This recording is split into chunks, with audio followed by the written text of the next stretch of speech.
കായലോട് സ്വദേശി റസീനയുടെ ആത്മഹത്യയിൽ ഇപ്പോൾ 3 SDPI പ്രവർത്തകരെ പോലീസ് അറസ്റ്റ് ചെയ്തിരിക്കുകയാണ്. ഇപ്പോൾ അറസ്റ്റ് ചെയ്ത് റിമാൻഡ് ചെയ്തു എന്നാണ് അറിയാൻ കഴിയുന്നത്. കഴിഞ്ഞ ഞായറാഴ്ചയായിരുന്നു 40-കാരിയായ റസീനയും സുഹൃത്തും കായലോട് ടൗണിൽ സംസാരിച്ച് നിൽക്കവേ സംഘം ചേർന്ന് ഒരു കൂട്ടം ആളുകൾ അങ്ങോട്ടേക്ക് എത്തുന്നത്. അതിനുശേഷം പരസ്യമായി അവരെ ചോദ്യം ചെയ്തു. ഈ റസീനയെ വീട്ടിലേക്ക് പറഞ്ഞയച്ചു. കൂടാതെ ഈ യുവാവിനെ, മയിൽ സ്വദേശിയായ റസീനയുടെ സുഹൃത്തിനെ കൂട്ടിക്കൊണ്ടുപോയി സമീപത്തെ ഗ്രൗണ്ടിലേക്ക് കൂട്ടിക്കൊണ്ടുപോവുകയും അവിടെ വെച്ച് മർദ്ദിക്കുകയും ചെയ്തു. പിന്നീട് SDPIയുടെ ഓഫീസിലേക്ക് ഈ യുവാവിനെ കൂട്ടിക്കൊണ്ടുപോകുന്നു. അവിടെ വെച്ച് ഇയാളിൽ നിന്നും ഇയാളുടെ ഫോൺ, അതുപോലെ ടാബ് എന്നിവ കൈക്കലാക്കി അവ പരിശോധിക്കുന്നു. അവരുടെ മെസ്സേജ് അടക്കം പരിശോധിക്കുന്നു. അങ്ങനെ വലിയ രീതിയിൽ ഇതൊരു ചർച്ചയാക്കുന്നു. യുവതിയുടെ ഈ യുവാവിൻ്റെയും ബന്ധുക്കളെ അടക്കം അങ്ങോട്ടേക്ക് വിളിച്ചു വരുത്തുന്നു. 5 മണിക്കൂർ നേരമാണ് ഈ യുവാവിനെ ഇവർ കൈവശം വെച്ച് ചോദ്യം ചെയ്തത്. അതിനുശേഷം യുവതിയുടെയും യുവാവിൻ്റെയും ബന്ധുക്കളെ വിളിച്ചു വരുത്തിയതിനു ശേഷമാണ് ഈ മയിൽ സ്വദേശിയായ യുവാവിനെ വിട്ടയക്കുന്നത്. ഇതിനുശേഷമാണ് ഇതിൽ മനംനൊന്താണ് താൻ ആത്മഹത്യ ചെയ്യുന്നതെന്ന് റസീന തന്റെ ആത്മഹത്യക്കുറിപ്പിൽ പറഞ്ഞിട്ടുണ്ട് എന്നാണ് പോലീസ് കണ്ടെത്തൽ. സദാചാര ഗുണ്ടായിസം. 21 വയസ്സുള്ള ഒരു യുവാവിനോടൊപ്പം ഒരു സ്ത്രീ സംസാരിച്ച് നിൽക്കുമ്പോൾ അത് ചോദ്യം ചെയ്യാൻ പോയി. അതിന് മനം തന്നിട്ട് ആ സ്ത്രീ ആത്മഹത്യ ചെയ്തു. പിന്നെ ഈ വീഡിയോ കണ്ടാരും എൻ്റെ കമന്റ് ബോക്സിൽ വന്നാണ്ട് പൊങ്കാലിടാനോ എൻ്റെ വീട്ടുകാരെ വിളിക്കാനോ നോക്കണം.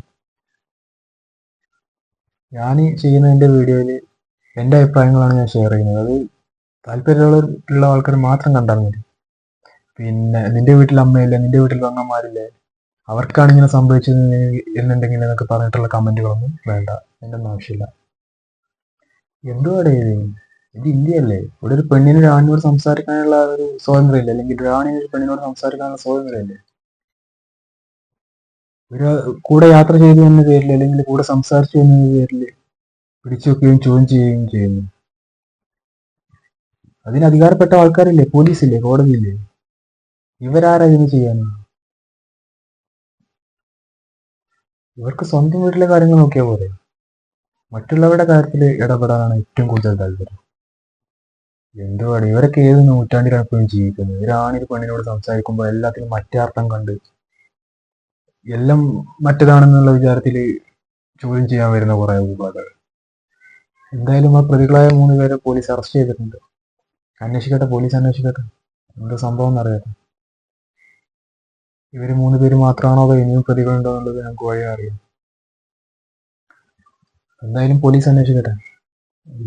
ഇതിൽ വേറെ എന്തെങ്കിലും കളികൾ നടന്നിട്ടുണ്ടോന്നോ, അല്ലെങ്കിൽ ഒരു പെണ്ണ് ആത്മഹത്യ ചെയ്തത് ആത്മഹത്യക്കുറിപ്പ് എഴുതി വെച്ചിട്ടാണ് ആത്മഹത്യ ചെയ്തിട്ടുള്ളത്, ഇതിൽ പിന്നിൽ വേറെ എന്തെങ്കിലും ഉണ്ടോ എന്നുള്ളതെല്ലാം വഴി അറിയാം.